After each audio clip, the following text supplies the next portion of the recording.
Ramon, on Thursday, we did an interview with Leon Schreiber about cater deployment.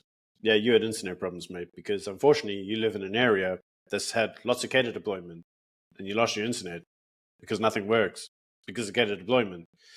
Now, the interesting thing about that is that the DA took the government to court to get cater deployment declared illegal right after Zondo said it was illegal and unconstitutional. But it would appear that some cater deployed judge said, no, it's not. What do you think of that? Yeah, it's a very weird court case where the DA goes to the High Court to say this is an unconstitutional policy, and the High Court says no. And then, like, there's two paragraphs saying how great President Ramaphosa is as a president, and that he didn't commit perjury at the Zondo Commission, even though he said cater deployment never existed, and the committee was a figment of the imagination of the opposition. That's literally what he said on the bench at the Zondo Commission, only for him 3 years later having been forced to divulge all of the minutes of the meetings of the deployment committee of the ANC. But anyway, this judgment against the DA that says cater deployment is not unconstitutional, we have a copy. None of it makes sense. The DA is appealing, but I think that judgment is a clear example of cater deployment working for the ANC. Because there's no doubt in my mind that judge maybe is a cater that has been deployed. Allegedly. Don't sue me, judge. Yeah, so the alleged judge with the alleged deployment with the alleged insert here, this is just all allegations, as you know, basically turned around and said the ANC was entitled to do a form of cater deployment in terms of influencing government positions, but they had to respect the differences between party and state, and they couldn't get involved in the direct employment of individuals. Yeah, that's not what the ANC does. The ANC literally directly involves the employment of people.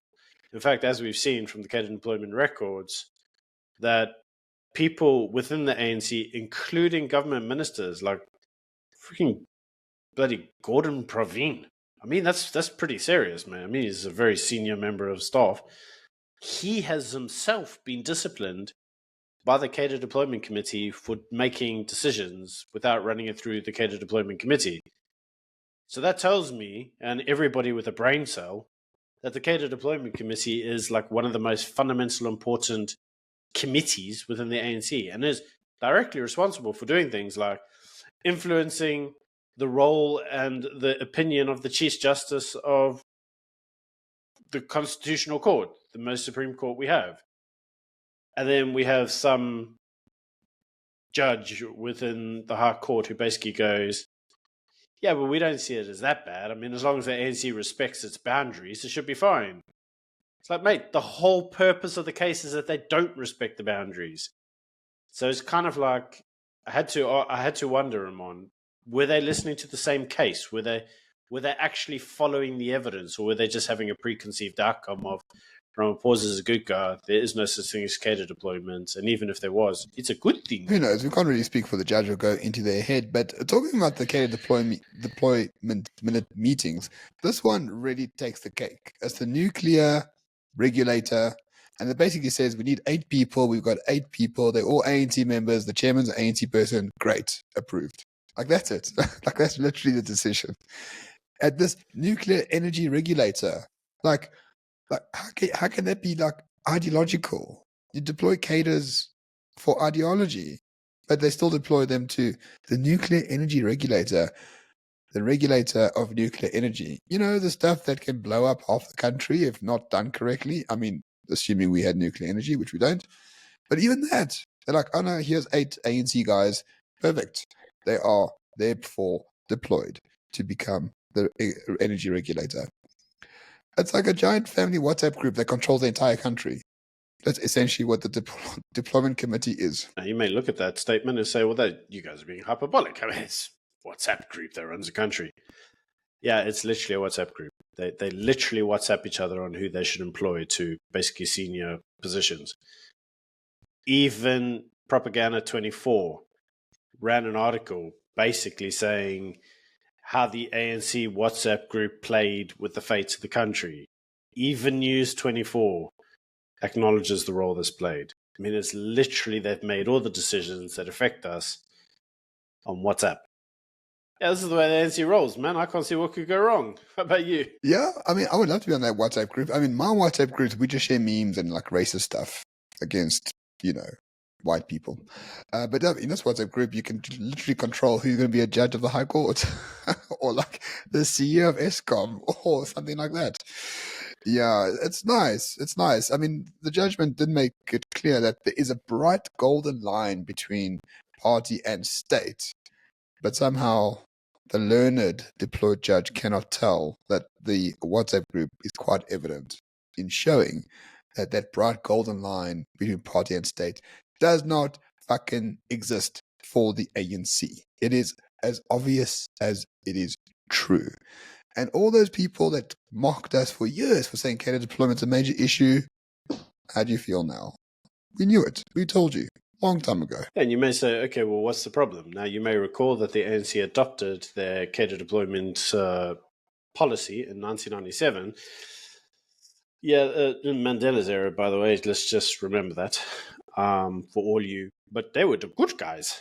The idea behind it was basically to force representation in government industries. So they were saying that the whole of the state was still run by the apartheid agents that were deployed at the time by the government, and they wanted to replace it, so that their interests could be better represented within the state itself.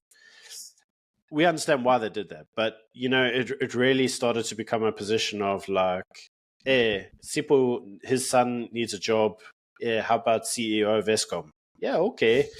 It was literally like that. And it was like, is Sipho's son an ANC member? He's like, yeah, he goes to the branch meetings and everything. They're like, perfect. Sounds great to us.